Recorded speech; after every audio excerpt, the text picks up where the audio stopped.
Assalamualaikum warahmatullahi wabarakatuh. Selamat datang di channel saya, Efran Al-Amin, guru produktif teknik dan bisnis sepeda motor.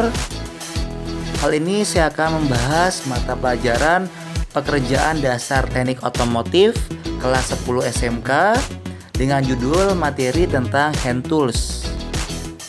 Sebelumnya, minggu kemarin saya telah membahas tentang materi hand tools mengenai kunci-kunci atau macam-macam kunci dan kunci sok beserta bagian-bagian yang ada dalam satu set kunci sok. Nah, materi ini adalah materi pelajaran kemarin tentang hand tools. Oke, langsung saja kita masuk tentang macam-macam hand tools. Macam-macam hand tools, yang pertama adalah obeng, yang kedua adalah tang, dan yang ketiga adalah palu. Hand tools yang pertama adalah obeng.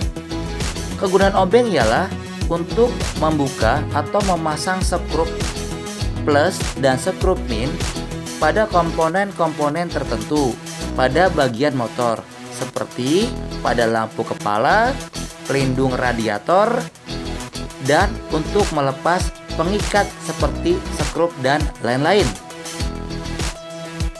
Silakan perhatikan gambar obeng pada video ini.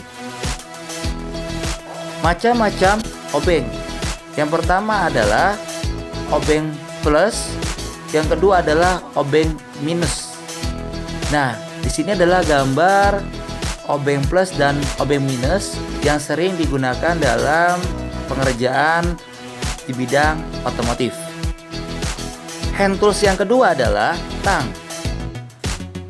Tang yang sering kita gunakan mungkin hanya untuk menjepit sesuatu, tetapi pada alat kerja bengkel otomotif, tang tidak hanya digunakan untuk menjepit, karena tang ini ada beberapa macam dengan fungsi yang berbeda-beda.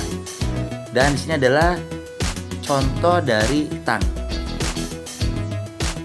Macam-macam tang. Yang pertama, tang potong. Yang kedua, tang kombinasi. Yang ketiga, tang cucut. Yang keempat, tang slip joint. Yang kelima, tang air. Yang keenam, tang kakak tua. Yang ketujuh, tang buaya. Yang kedelapan, tang sirklip dalam. Yang kesembilan, tang sirklip luar. Yang ke-10, tang rivet. Yang ke-11, tang crimping. Dan yang ke-12, tang press sekun. Fungsi dari macam-macam tang. Yang pertama, tang potong. Bisa dilihat dari gambar berikut ini. Tang potong sering digunakan untuk memotong kabel, karena memotong menggunakan tang potong lebih mudah dan efisien jika dibandingkan menggunakan tang kombinasi. Yang kedua, tang kombinasi. Perhatikan gambarnya. Tang fungsinya yang pertama memotong kabel, mengupas kulit kabel, maupun melilit kabel. Yang kedua, menggenggam komponen-komponen bulat berukuran kecil dan membengkokkan logam yang tipis. Yang ketiga adalah tang cucut. Perhatikan gambarnya. Fungsinya, yang pertama memotong kabel dan menjepit kabel. Yang kedua, digunakan dalam pekerjaan di ruangan sempit untuk membengkokkan dan membentuk kabel atau lembaran besi lunak. Yang keempat, tang slip joint. Perhatikan gambarnya. Tang slip joint dapat berfungsi sebagai pemegang atau penjepit pada benda kerja. Yang kelima adalah tang air. Perhatikan gambar tang air. Tang air dapat digunakan untuk menjepit benda bundar atau bengkok dengan sangat kuat. Yang keenam adalah tang kakak tua. Perhatikan gambarnya. Tang kakak tua berfungsi untuk memotong kawat dan juga dapat mencabut paku. Yang ketujuh adalah tang buaya. Perhatikan gambarnya. Tang ini biasanya digunakan sebagai sekrup bangku portable berukuran kecil untuk menahan komponen yang dilas, diruncingkan, dibor, atau dipotong.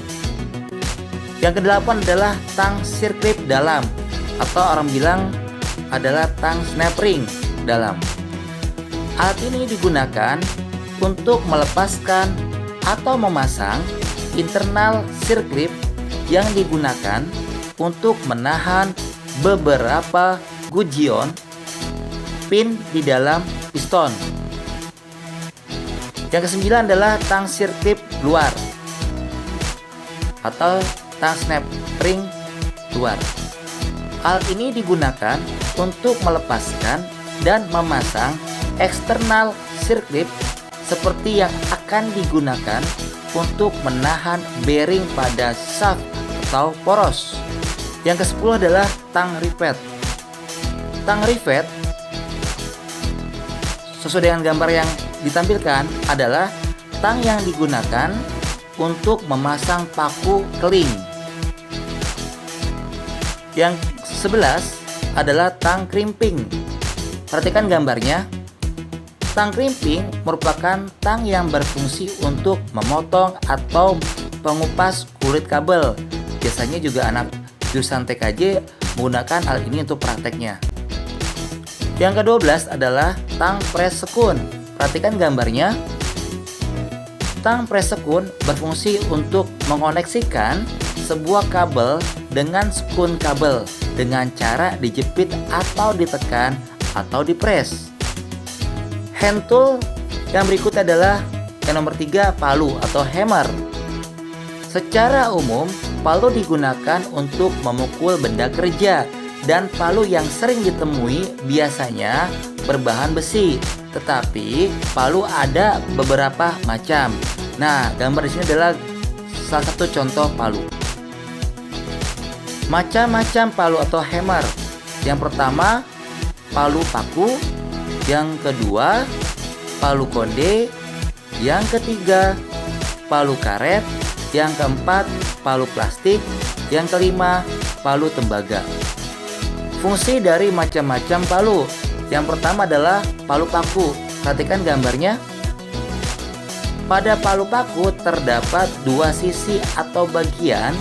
Sisi pertama yang rata digunakan untuk memukul permukaan paku. Sedangkan bagian sisi satunya, bagian cakar, digunakan untuk mencabut paku dari benda kerja. Yang kedua adalah palu konde. Perhatikan gambarnya. Kepala palu konde terdiri dari dua sisi atau bagian juga, yaitu bagian palu yang rata digunakan untuk memukul benda kerja, sedangkan bagian yang bulat digunakan untuk membuat cekungan pada benda kerja. Yang ketiga adalah palu karet. Perhatikan gambarnya. Palu karet digunakan untuk pekerjaan plat, misalnya untuk meratakan permukaan plat tanpa meninggalkan goresan. Yang keempat adalah palu plastik. Perhatikan gambarnya. Palu plastik digunakan untuk mengetok atau memukul benda kerja yang lunak supaya benda tidak tergores atau pecah. Misalnya ketika memukul bagian pinggir silinder head atau kepala silinder agar lepas dari blok mesin. Yang kelima adalah palu tembaga. Perhatikan gambarnya. Palu tembaga digunakan untuk pekerjaan perbaikan, misalnya mengeluarkan bagian-bagian mesin listrik tanpa harus merusaknya. Tembaga mempunyai sifat lebih lunak dibandingkan dengan besi. Perawatan tools. Hal-hal penting yang berhubungan dengan perawatan tools. Yang pertama, tidak dibenarkan menggunakan alat yang tidak sesuai dengan fungsinya. Yang kedua, selesai pemakaian harus dibersihkan. Yang ketiga, mengembalikan peralatan ke tempat semula dengan teratur. Yang keempat, tidak memukul dengan benda lain saat dipergunakan, kecuali obeng ketok. Yang kelima, apabila tidak dipakai dalam jangka waktu yang lama untuk menghindari korosi atau karat, maka alat dilumasi oli baru atau disemprotkan cairan WD-40. Yang keenam, penggunaan obeng harus sesuai dengan ukuran mulut kepala baut. Yang ketujuh, penggunaan kunci harus sesuai dengan ukuran mur dan baut. Yang ke-8, penggunaan palu harus sesuai dengan fungsinya. Yang ke-9, tidak dibenarkan menggunakan tang yang tidak sesuai dengan fungsinya. Demikian yang dapat saya sampaikan pada kesempatan ini tentang hand tools. Semoga dapat bermanfaat untuk siswa saya atau siswa SMK lainnya. Terima kasih, selamat belajar. Saya ucapkan Assalamualaikum warahmatullahi wabarakatuh.